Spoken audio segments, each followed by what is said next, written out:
लिए आज के रिच डैड पुअर डैड की ऑडियो समरी को हम शुरू करते हैं। इस बुक से हम क्या सीखेंगे? अमीर लोग पैसे के लिए काम नहीं करते, बल्कि पैसा उनके लिए काम करता है। आप कितना कमाते हैं इससे ज़्यादा मायने रखता है कि आपके पास कितना है। अपने काम से काम रखना सीखिए। टैक्स किस तरह काम करते हैं? अमीर लोग पैसा इन्वेस्ट करते हैं। सीखने के लिए काम करिए, पैसे के लिए नहीं। सीखिए किस तरह लाइफ की हर्डल्स को दूर किया जाए। ये बुक किस किस को पढ़नी चाहिए? बेशक ये बुक हर किसी के काम आ सकती है। हर वो इंसान जो अमीर बनना चाहता है वो इस बुक से सीख सकता है कि पैसे से पैसा कैसे कमाया जाता है। अमीर बनना भी एक आर्ट है और इस आर्ट को सीखने के लिए इस बुक के आइडियाज़ आपकी हेल्प करेंगे। इस बुक के ऑथर कौन है? रोबर्टो कियोसाकी एक अमेरिकन बिजनेसमैन और ऑथर है। उनका जन्म 8 अप्रैल 1947 को हुआ था।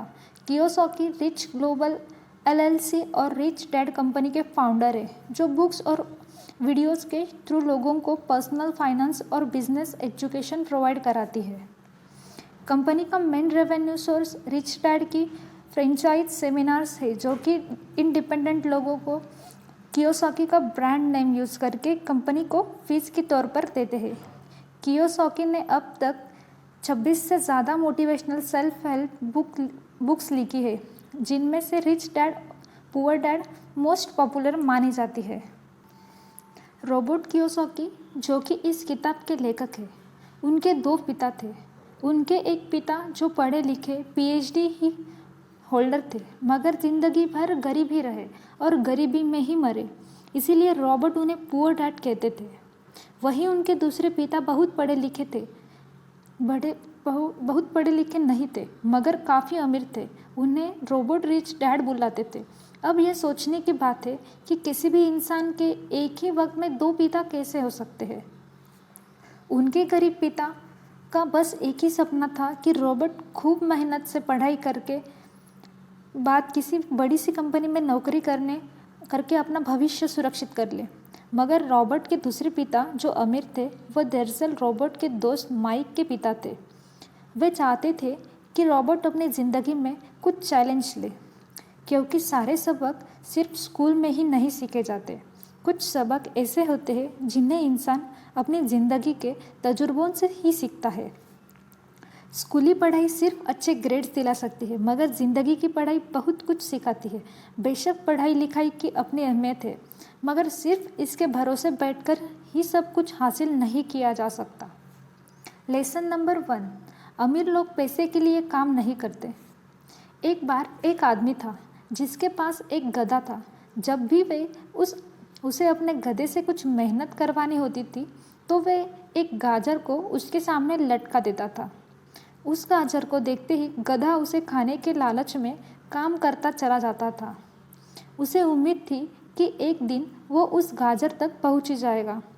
अब ये उस आदमी के लिए तो एक अच्छी तरकीब बन गई, मगर बेचारे गधे को कभी वो गाजर नहीं मिल पाई। क्यों? इसीलिए कि वो गाजर बस एक छलावा है। बहुत से लोग ठीक उस गधे की तरह ही होते हैं।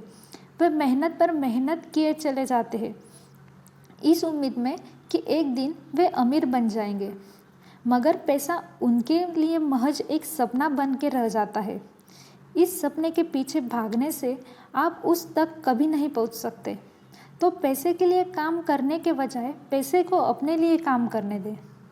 जब आप अमीर बनना चाहते हैं तो सिर्फ पैसे कमाने के लिए काम ना करें, क्योंकि जैसे ही हम अमीर बनने की राह में कदम बढ़ाते हैं, हमारा डर और लालच हम पर हावी होने लगता है कि कहीं हम गरीब के गरीब ही ना रह जाए। इसी डर से हम और ज़्यादा मेहनत करने में जुट जाते हैं। फिर हमारा लालच हम पर हावी होने लगता है। हम उन सारी खूबसूरत चीज़ों की कल्पना करने लगते हैं जो पैसे से हासिल की जा सकती है। अब यही डर और लालच हमें ऐसे चक्कर में उलझा देता है जो कभी ख़त्म ही नहीं होता। तो हम अब और मेहनत करते हैं कि और ज़्यादा कमा सके, और फिर हमारा खर्चा भी उसी हिसाब से बढ़ने लगता है। इसको ही अमीर डैड रेट रेस कहते हैं। अब इसका नतीजा ये हुआ कि हम पैसे कमाने के लिए हद से ज़्यादा मेहनत करते हैं, खर्चे करते हैं, ये एक ट्रैप है और आपको लालच और डर का ये ट्रैप अवॉइड करना है, क्योंकि हम में से अधिकतर लोग जो अमीर होना चाहते हैं इसी ट्रैप का शिकार हो जाते हैं। पैसे के पीछे मत भागिए, बल्कि पैसे को अपने पीछे भगाने के लिए मजबूर कीजिए।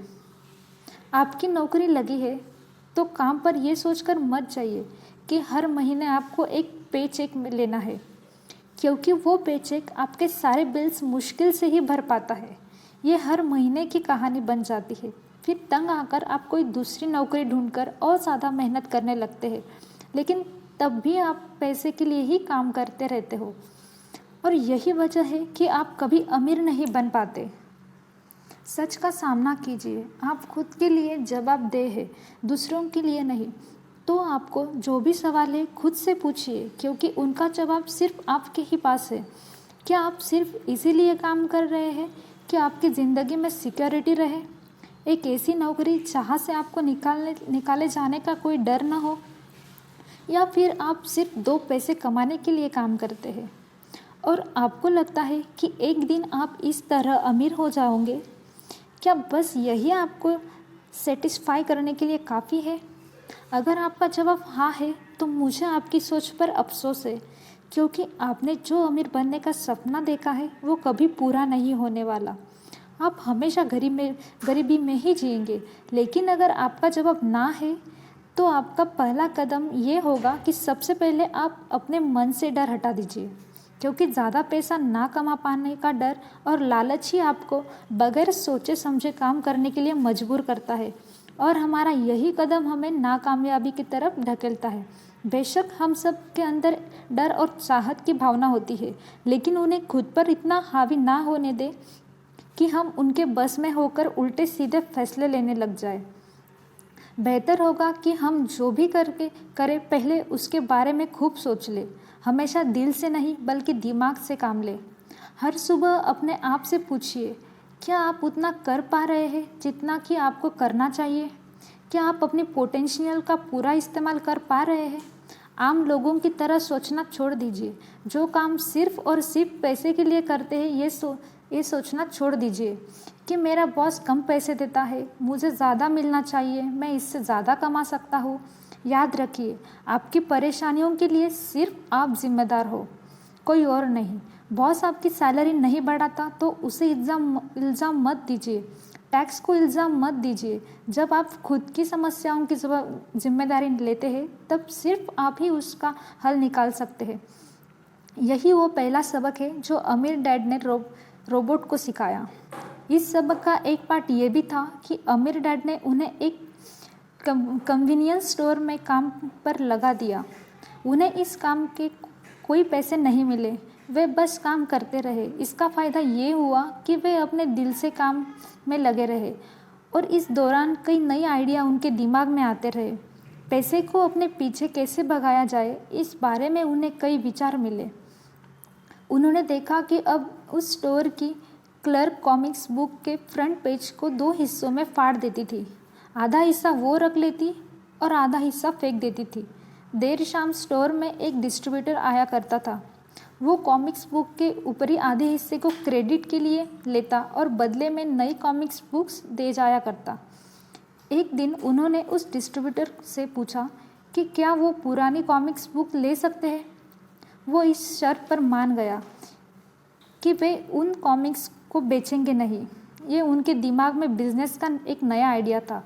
उन्होंने वे पुरानी कॉमिक्स बुक्स अपने दोस्तों और बाकी बच्चों को पढ़ने के लिए किराए पर देनी शुरू कर दी। बदले में वे हर किताब का 10 सेंट किराया वसूल करते थे। हर किताब सिर्फ 2 घंटे के हिसाब से पढ़ने के लिए दी जाती थी। असल मायनों में वे उन्हें बेच नहीं रहे थे। उन्हें उस गैराज पर काम भी नहीं करना पड़ा जहाँ से वे कॉमिक्स किराए पर देते थे। उन्होंने माइक की बहन को काम पर रखा, जिसके लिए उसे हर हफ्ते $1 दिया जाता। एक ही हफ्ते में उन्होंने $915 कमाए। इस तरह उन्होंने सीखा कि पैसे को खुद के लिए काम करने दो, ना कि आप पैसे के लिए काम करो। सबक 2, फाइनेंशियल लिटरेसी क्यों सिखाई जाए। 1923 में एजवाटर बीच होटल शिकागो में एक मीटिंग हुई। दुनिया के बहुत से लीडर और बेहद अमीर बिजनेसमैन इस मीटिंग का हिस्सा बने। इनमें से थे एक बहुत ही बड़ी स्टील कंपनी के मालिक चार्ल्स शवाब और समुअल इंसुअल, उस वक्त की लार्जेस्ट यूटिलिटी प्रेसिडेंट, और बाकी कई लोग और बड़े बिजनेसमैन।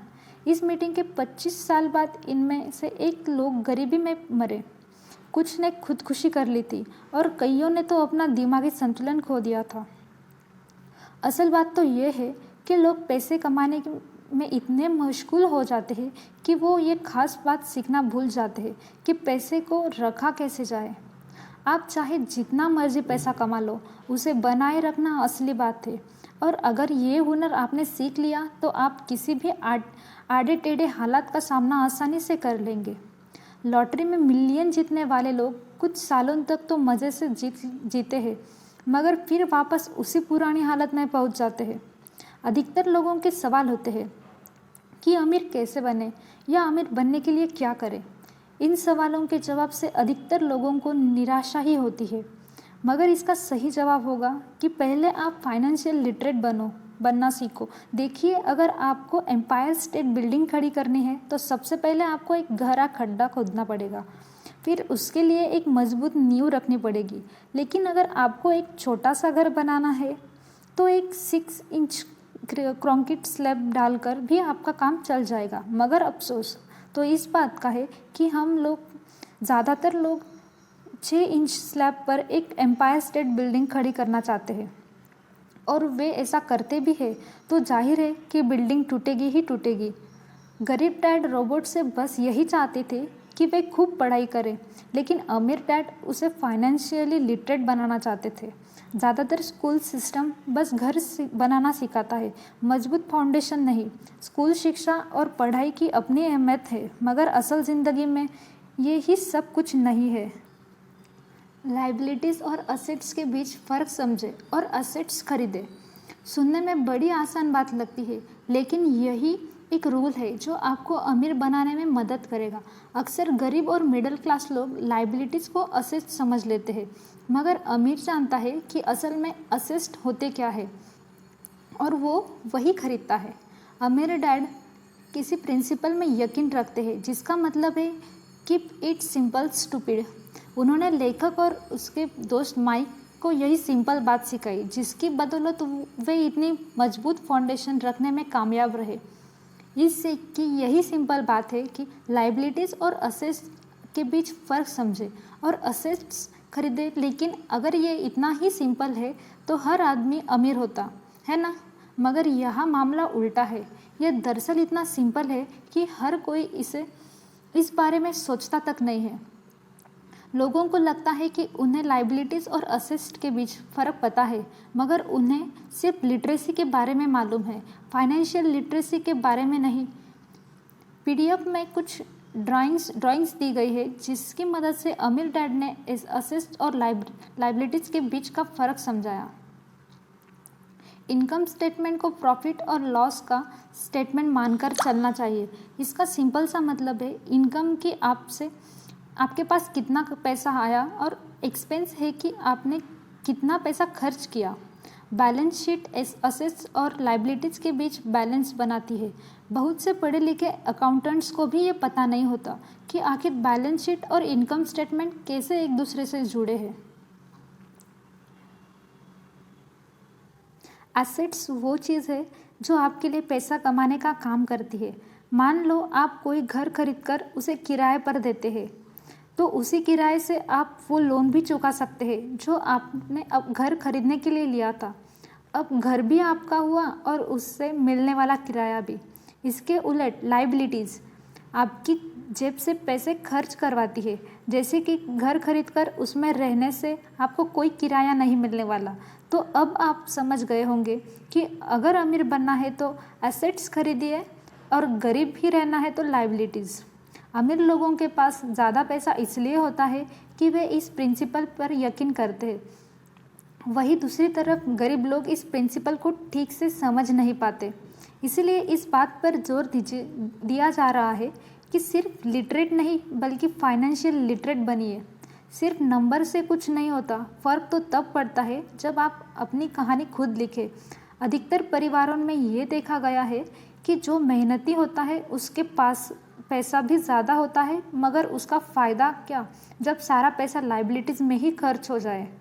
अब देखिए, एक मिडिल क्लास का कैश फ्लो है, और अगर यही उनका तरीका है तो सारी ज़िंदगी वे मिडिल क्लास ही बनकर रहते हैं, या क्या पता उससे भी नीचे चले जाएं, क्योंकि आप देख सकते हैं कि उनका सारा पैसा लाइबिलिटीज़ में ही खर्च हो रहा है। कभी मॉर्टेज, कभी rent, car loan, house loan, credit card bill, fees और भी ना जाने क्या क्या। उनकी सारी कमाई इसी में खर्च हो जाती है। दूसरी ओर गरीब लोग हैं जिनकी कोई लाइबिलिटीज़ तो नहीं है, मगर उनके कोई असेट्स भी नहीं होते। वो पैसा कमाते हैं, सैलरी पाते हैं, मगर हर रोज़ के खर्चों में उनका सारा पैसा उड़ जाता है।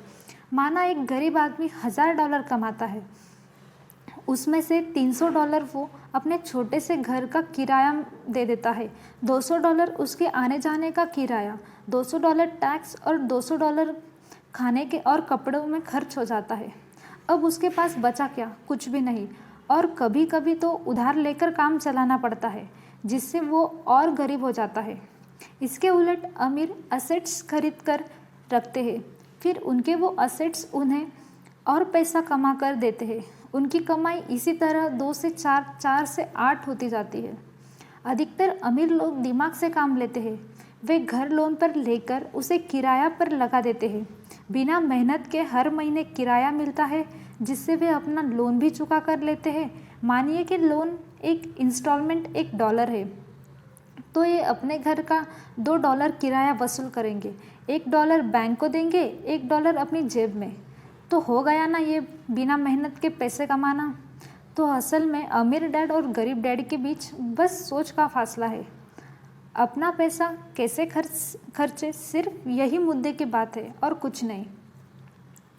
1960 के दिनों में अगर बच्चों से पूछा जाता था कि वे बड़े होकर क्या बनेंगे, तो सबके पास यही जवाब होता था कि वे अच्छे ग्रेड्स लाएंगे और डॉक्टर बनेंगे।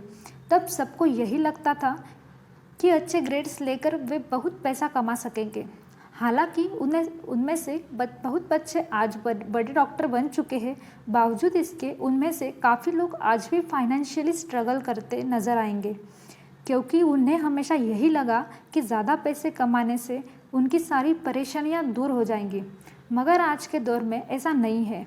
आज बहुत से बच्चे फेमस एथलीट बनना चाहते हैं, या फिर CEO, या फिर कोई मूवी स्टार या रॉक स्टार, क्योंकि उन्हें पता है कि सिर्फ अच्छी पढ़ाई और अच्छे ग्रेड्स के भरोसे बैठकर वे करियर में सक्सेस नहीं पा सकते। आजकल फाइनेंशियल नाइटमेयर बहुत आम हो गया है। अक्सर नए शादीशुदा जोड़े ये सोचते हैं कि उनकी सैलरी अब डबल हो जाएगी, क्योंकि दोनों जने काम कर रहे हैं। एक छोटे से घर में रहते हुए वे अब बड़े घर का सपना देखते हैं, इसीलिए वे पैसे बचाना शुरू कर देते हैं। इसकी वजह से उनका सारा ध्यान सिर्फ अपना करियर बनाने पर होता है। उनकी कमाई बढ़ने लगती है, तो जाहिर है उसी हिसाब से खर्चे भी बढ़ेंगे। अब जब आप फाइनेंशियल लिटरेट हुए, बिना पैसे बनाते हैं या बिना सोचे समझे उसे खर्च करते हो, ये है कि आप पहले से ज़्यादा खर्चे करने लगते हैं। ये एक ऐसा चक्कर है जो फिर चलता ही रहता है। नए जोड़े ने अब इतना पैसा कमा लिया कि वे एक घर बड़ा खरीद सके। उन्हें तो यही लगेगा कि वे अब थोड़े से अमीर हो गए हैं, मगर असलियत तो ये है कि बड़े घर के साथ उन्होंने नई लाइबिलिटीज़ भी खरीद ली। उनके कैश फ्लो में अब प्रॉपर्टी टैक्स का खर्च भी बढ़ गया। अब उन्हें एक नई गाड़ी भी चाहिए, फर्नीचर भी चाहिए, सब कुछ नया चाहिए। उनकी लाइबिलिटीज़ बढ़ती ही चली जा रही है, और ज़्यादातर होता यही है कि इनकम के साथ साथ खर्चे भी बढ़ने लगते हैं। फिर एक दिन अचानक इस सच्चाई का खुलासा होता है, मगर तब तक हम इस रैट रेस में बुरी तरह फंस चुके होते हैं। फिर ऐसे ही लोग हमारे लेखक रॉबर्ट के पास आकर पूछते हैं कि अमीर कैसे बना जाए। अब यही सवाल तो मुसीबत की जड़ है, क्योंकि सबको लगता है कि पैसा ही हर चीज़ का इलाज है। ये मानना ही एक बड़ी गलती है। उनकी समस्या ये नहीं है कि वो ज़्यादा नहीं कमा रहे, बल्कि ये है कि जो कुछ उनके पास है उसे हैंडल कैसे करें। एक कहावत है जो यहाँ पर लागू होती है, जब तुम खुद को एक गहरे गड्ढे में पाओ तो और खोदना छोड़ दो। क्यों ज़्यादातर लोग पब्लिक स्पीकिंग से घबराते हैं? मनोचिकित्सकों का मानना है कि लोग इसलिए घबराते हैं क्योंकि उन्हें रिजेक्शन का डर होता है और उससे अलग होने का भय होता है। लोग हमारे बारे में क्या सोचेंगे या हम पर कहीं हंस ना दे, यही सोचकर अधिकांश लोग पब्लिक स्पीकिंग से दूर भागते हैं। वे वही करना पसंद करते हैं जो सब कर रहे होते हैं। वे खुद को भीड़ का एक हिस्सा बनाकर संतुष्ट हो जाते हैं। आपका घर आपका सबसे बड़ा एसेट है। लोन लीजिए, अब प्रमोशन हो गया है, अब सैलरी बढ़ गई है तो नया घर लो। यही सब बातें हम लोगों से सुनते रहते हैं और फिर हम भी उसी रास्ते पर चल पड़ते हैं क्योंकि जो सब कर रहे हैं वो ज़रूर सही होगा, ये है कि नहीं? मगर नहीं, ऐसा बिल्कुल नहीं है। अमीर डैड ने कहा था कि जापानीज़ लोग 3 चीज़ों की ताकत जानते थे: तलवार, कीमती जवाहरात और शीशा। तलवार बाजुओं की ताकत का प्रतीक है, कीमती जवाहरात पैसे की ताकत का और शीशा खुद के अंदर छुपी हुई ताकत को दिखाता है। और वही हमारी सबसे बड़ी ताकत है। जब आप खुद को जानते हैं, शीशे के सामने अगर आप खुद से सवाल पूछ सकते हो कि मैं सही हूँ या मुझे भी भीड़ का हिस्सा बनकर रहना चाहिए, तो जवाब आपको मिलेगा। वही आपकी असली ताकत है।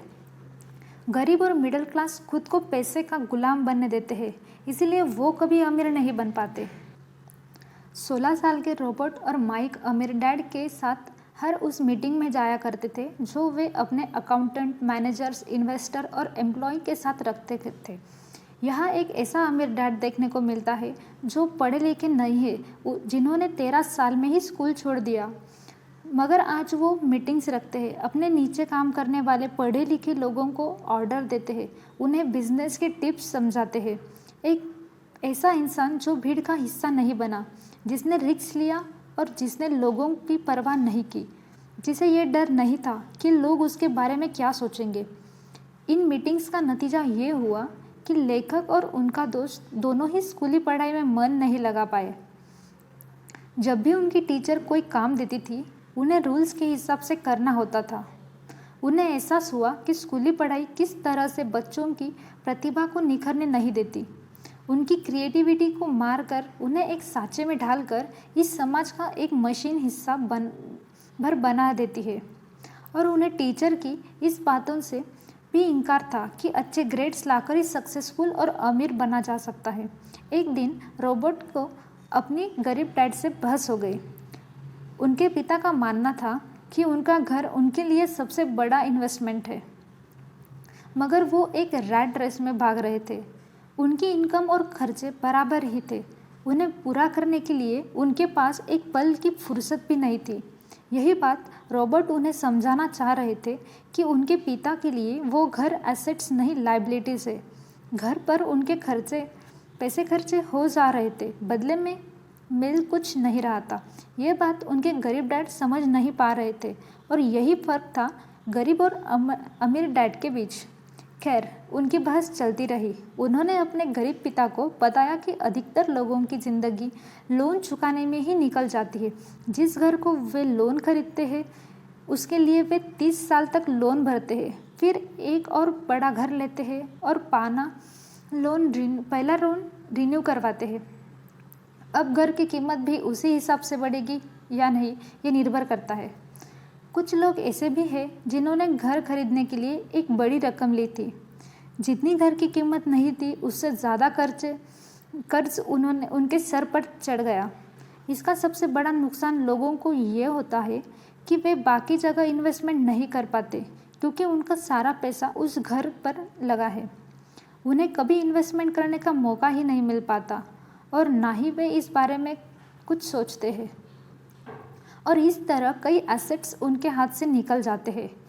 अगर इसके बदले लोग सिर्फ एसेट्स पर ध्यान दें तो उनका फ्यूचर कहीं ज़्यादा बेहतर हो सकता है।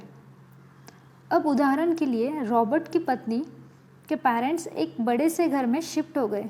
उनका सोचना था कि अपने लिए और बड़ा नया घर लेना चाहिए।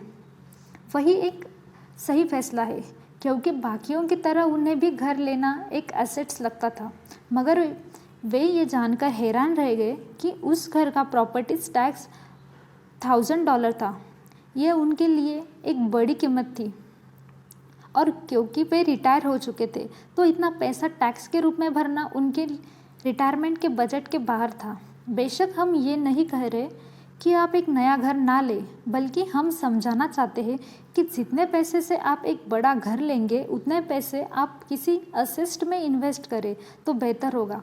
आपका असेस्ट आपके लिए कमाई करेगा और कुछ ही समय बाद आपके पास इतना पैसा होगा कि आप आसानी से मनपसंद घर ले पाएंगे, वो भी बिना किसी लोन के।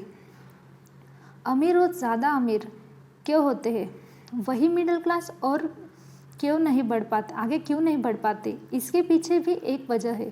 कारण सीधा है, अमीर असेस्ट खरीदते हैं जो उनका पैसा दुगना करता रहता है।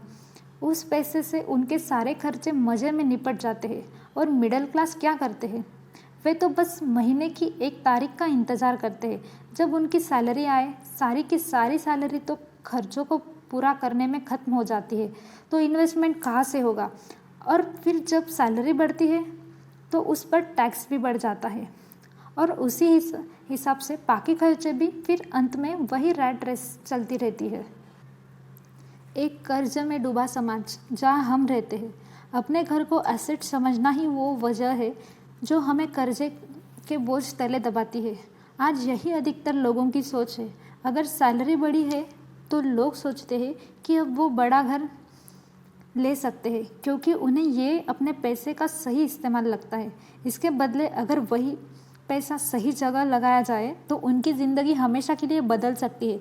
लेकिन ऐसा हो नहीं पाता, क्योंकि उनका सारा वक्त हाड़ तोड़ मेहनत करने में चला जाता है। अपनी नौकरी को सेफ जोन समझकर वे उससे अलग कुछ सोच ही नहीं पाते, और साथ ही उन पर कर्ज का इतना बोझ होता है कि वे नौकरी छोड़ने का रिस्क ले ही नहीं सकते। अब ज़रा खुद से ये सवाल कीजिए कि आज आप नौकरी छोड़कर बैठ जाते हैं तो कितने दिन आपका गुजारा चलेगा? क्योंकि अगर आप फाइनेंशियली लिटरेट नहीं है, अगर आपने सारी उम्र सिर्फ सैलरी के भरोसे ही काटी है और एसेट्स के बदले आपने लाइबिलिटीज़ ली है, तो यकीनन आपकी ज़िंदगी एक कड़ी चुनौती है। सिर्फ नेटवर्थ के भरोसे आपका काम नहीं चल सकता।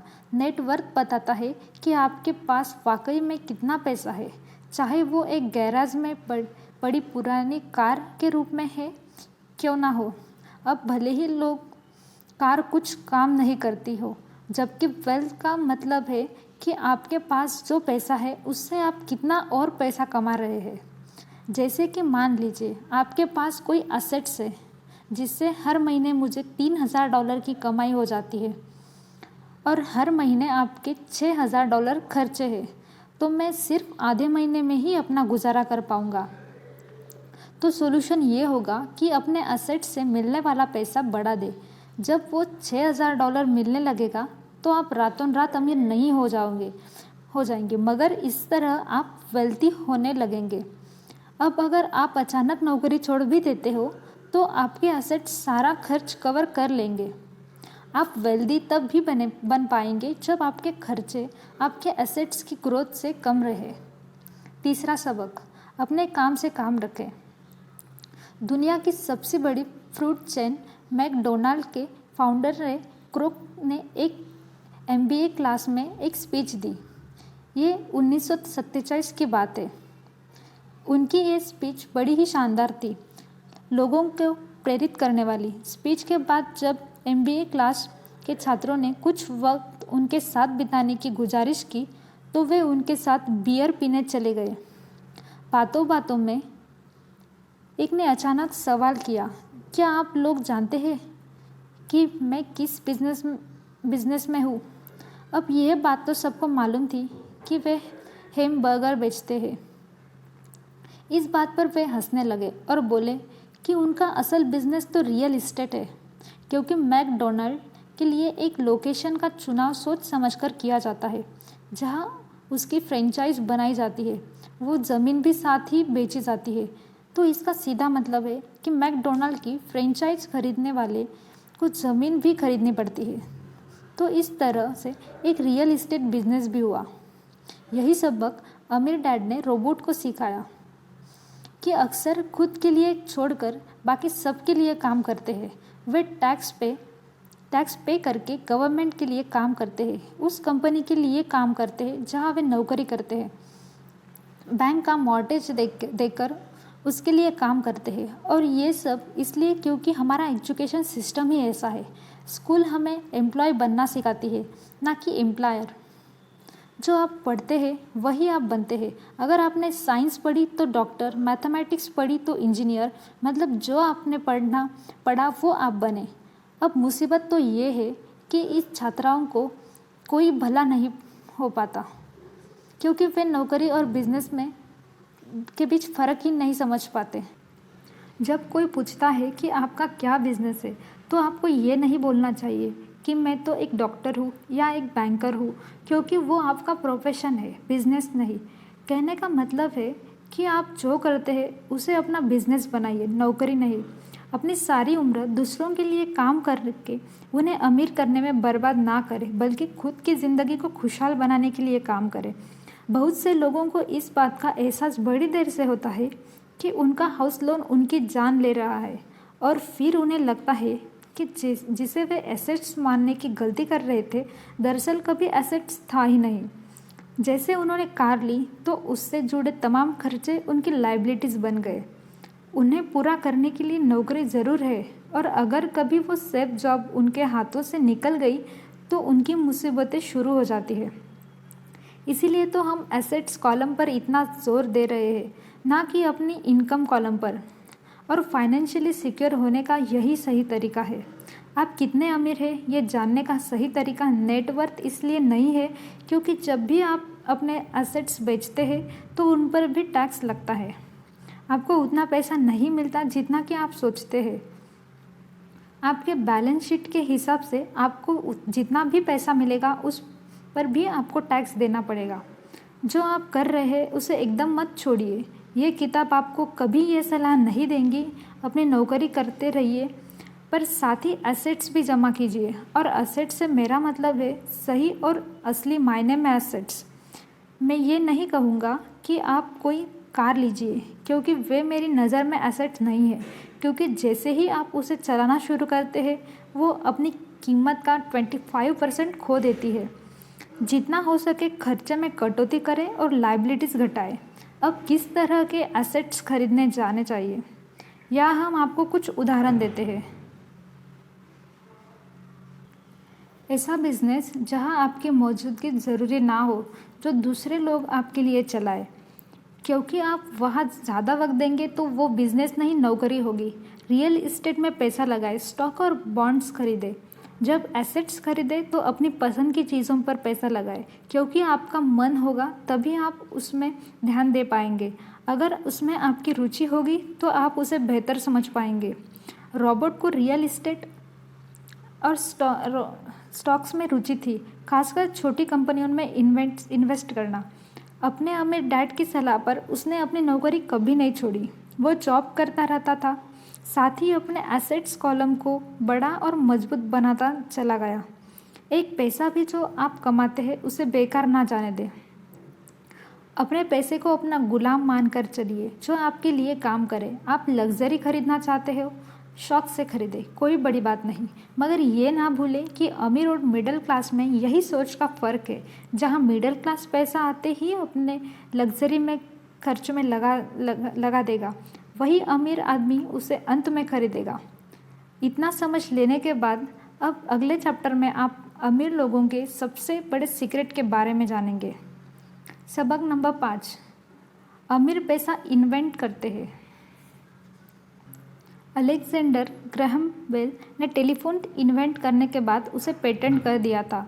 इनका बिजनेस बड़ा और संभालने में मुश्किल होने लगी, तो वे वेस्टर्न यूनियन गए और उन्हें अपना पेटेंट और छोटी सी कंपनी $1,00,000 में बेचने की पेशकश की। उस वक्त के वेस्टर्न यूनियन के प्रेसिडेंट ने पेशकश ठुकरा दी। उन्हें ये दाम कुछ ज़्यादा लग रहे थे, और फिर उसके बाद एक बड़ी कंपनी AT&T का जन्म हुआ। रॉबर्ट 1984 से प्रोफेशनल तौर पर पढ़ा रहे हैं। एक चीज़ जो हम हज़ारों लोगों को पढ़ाने के बाद उन्होंने जानी, वो ये कि उन सब लोगों में पोटेंशियल था। बल्कि हर एक इंसान में पोटेंशियल है जो हमें महान बना सकती है। इसके बावजूद जो हमें रोकता है वो है खुद पर डाउट रखना।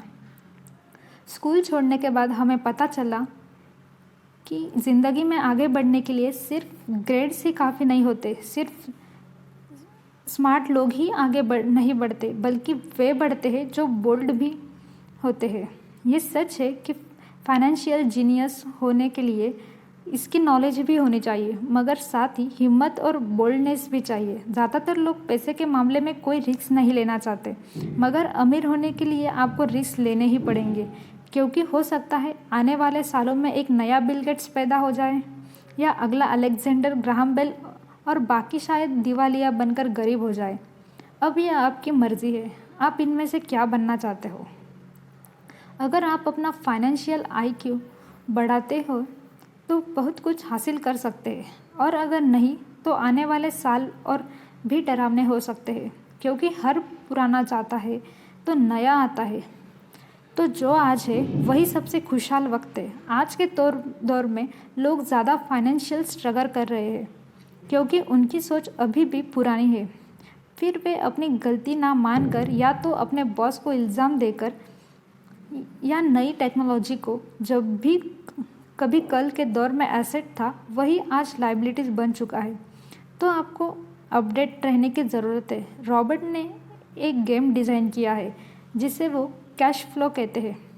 ये लोगों को सिखाता है कि पैसा कैसे काम करता है, अमीर बनने की राह क्या है और रेड रेस से बाहर कैसे निकले।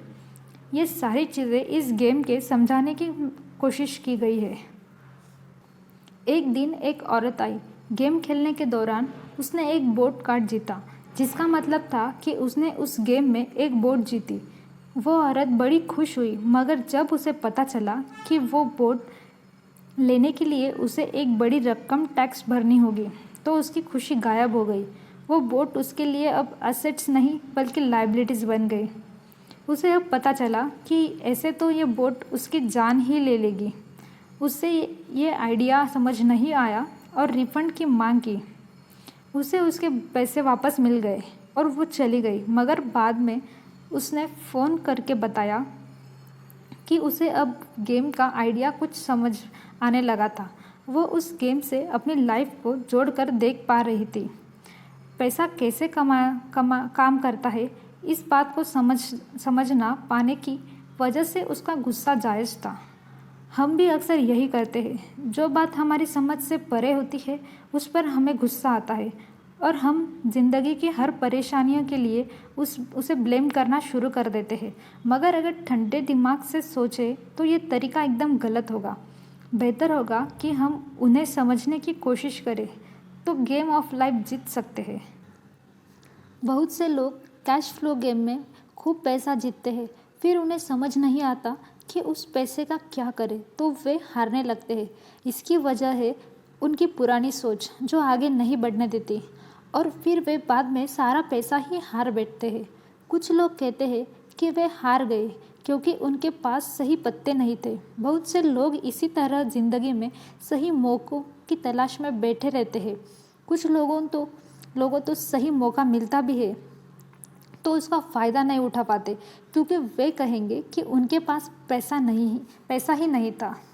अब कुछ ऐसे भी होते हैं जिन्हें पैसा और मौका दोनों मिले, फिर भी वे कुछ हासिल नहीं कर पाए, क्योंकि दरअसल वे समझ ही नहीं पाए कि ये एक अपॉर्चुनिटी है। फाइनेंशियल इंटेलिजेंस का मतलब है कि आप पैसे को लेकर कितने क्रिएटिव हो सकते हैं। अगर आपको मौका मिलता है तो बगैर पैसे के आप क्या करेंगे, और अगर पैसा है मगर मौका नहीं तो उस सूरत में आप क्या करेंगे। ये सब पर आपकी फाइनेंशियल इंटेलिजेंस पर निर्भर करता है। ज़्यादातर लोग इस बात का एक ही सॉल्यूशन जानते हैं कि खूब मेहनत करके खूब पैसा कमाया जाए, लेकिन आपको सीखना है कि अपने लिए मौके कैसे पैदा किए जाए, ना कि उसके इंतज़ार में बैठे रहे। सबसे ख़ास बात अमीरों की जो है वे ये कि उन्हें पता है पैसा असल चीज़ नहीं है, असल चीज़ है इसका सही मतलब जानना। ये जान लेना कि जो हमें चाहिए वो हम इससे बना सकते हैं। हमारा दिमाग हमारे लिए सबसे बड़ा एसेट्स होता है। यही हमें सुपर रिच बना सकता है या सुपर प्योर निर्भर करता है कि हम कैसे इसका इस्तेमाल करें। जो लोग सफल है उनके साथ कदम मिलाकर चलना है, तो आपको ये सीखना पड़ेगा कि पैसे बढ़ाने की चाहत खुद में कैसे पैदा करें। आपको अपने सबसे बड़े एसेट यानी आपके दिमाग को इन्वेस्ट करने की ज़रूरत है। आपको फाइनेंशियल इंटेलिजेंस होना पड़ेगा। आइए इसका एक उदाहरण समझें। 1990 के दशक में एरिज़ोना और फोनिक्स के आर्थिक हालात बुरे चल रहे थे। वहाँ के लोगों को हर महीने $100 बचाने की सलाह दी जा रही थी। बुरे वक्त के लिए पैसा बचाने का विचार कुछ हद तक सही भी है, मगर उस पैसे का क्या फ़ायदा जो आप जमा करते जाते हैं। इससे तो अच्छा है उसका कुछ हिस्सा इन्वेस्ट किया जाए जो आगे चलकर आपको फ़ायदा दे। खैर, बात करते हैं एरिज़ोना और फोनिक्स के लोगों की जो आर्थिक तंगी झेल रहे थे। ऐसे में इन्वेस्टर को ये एक बढ़िया मौका लगा। लोग जो अपनी प्रॉपर्टी अपने पौन दामों में बेच रहे थे, वो कई इन्वेस्टर्स ने हाथों हाथ खरीद ली। रॉबर्ट ने भी $75,000 की कीमत वाला एक घर सिर्फ $20,000 में खरीद लिया। इसके बाद उन्होंने अटॉर्नी के ऑफिस में एक ऐड दिया। $75,000 वाला घर सिर्फ अब $60,000 में लेने के लिए ग्राहक को टूट पड़े। रॉबर्ट का फ़ोन बजना बंद ही नहीं हो रहा था।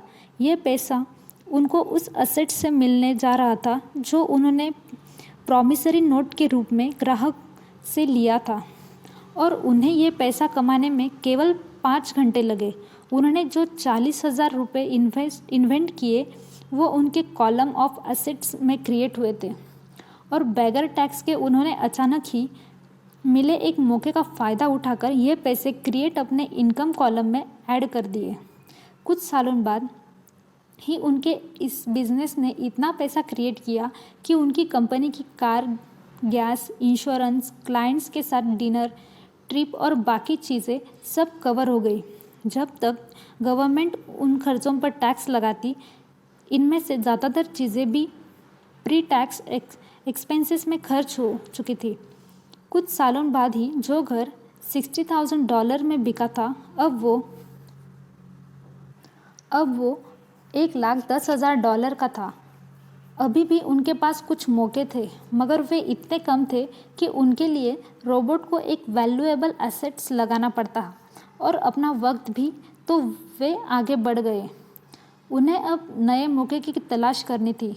अब आप एक सवाल खुद से कीजिए, मेहनत करना भी बहुत मेहनत का काम है। 50% टैक्स भरिए और बाकी बचाइए।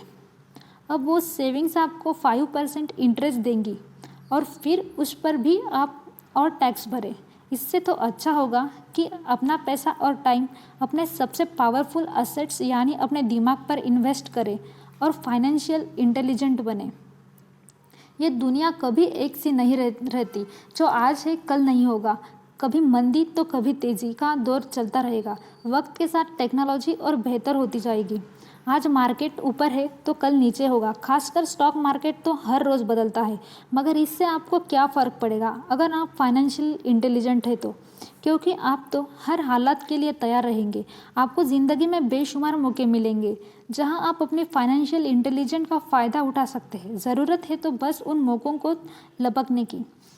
अमूमन हम 2 तरह इन्वेस्टर देख सकते हैं।